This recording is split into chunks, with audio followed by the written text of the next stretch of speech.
Germany marks a historic turning point in its decades-long debate over nuclear energy.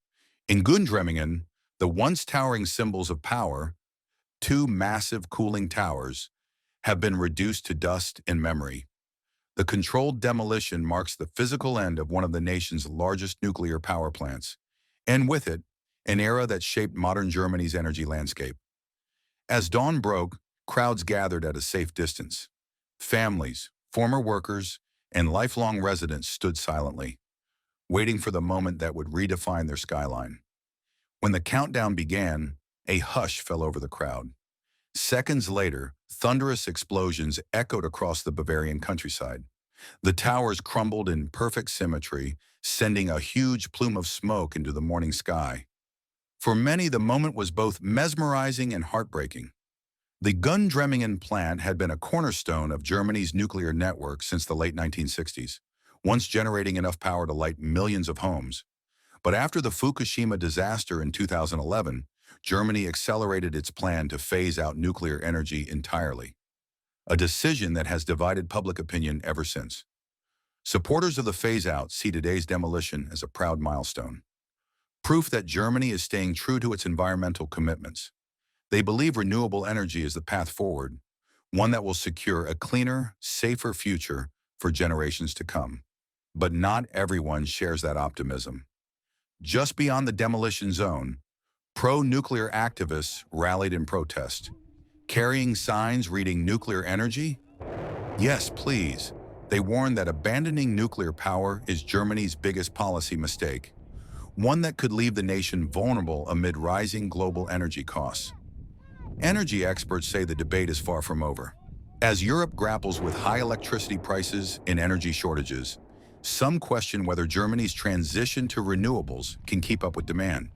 The dismantling of Gundremmingen is both symbolic and practical, removing infrastructure, but also reigniting an old argument about energy independence, climate goals, and national security. For me, I have to be honest. And I only saw the first tower. I didn't see the second one at all. I just saw the big cloud. But it's still very emotional for me.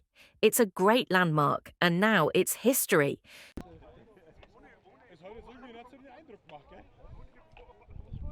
This is not necessarily about nuclear power plants, but rather about the cooling towers. And it has nothing to do with being for or against nuclear power.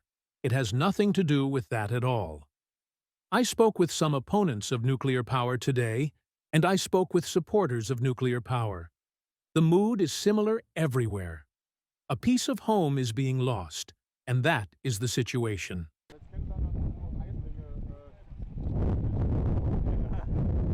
And it is indeed significant in that a small landmark is being lost.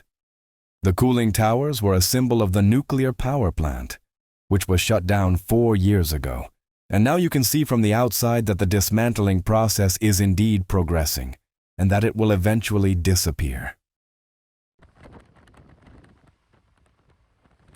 The controlled demolition, carried out by energy company RWE, was months in the planning. Engineers worked with precision to ensure safety and environmental compliance. Within seconds, decades of history vanished, but the dust clouds rising over Gundremmingen seemed to carry a message. Progress often comes at a price. As the dust settled, silence returned to the crowd. Some clapped, others simply turned away. The empty horizon now stands as both a reminder of Germany's past and a question mark for its future. Will renewable energy truly sustain one of Europe's most powerful economies? Or will the loss of nuclear energy leave the country exposed in times of crisis? For now, the answers remain uncertain. What is certain is that a chapter of German history has closed. The cooling towers that once defined the skyline of Gundremmingen are gone, and with them, a generation's connection to the atomic age. As Germany moves toward a greener tomorrow, the echoes of today's demolition will linger, a symbol of change, sacrifice, and the nation's determination to reshape its energy destiny.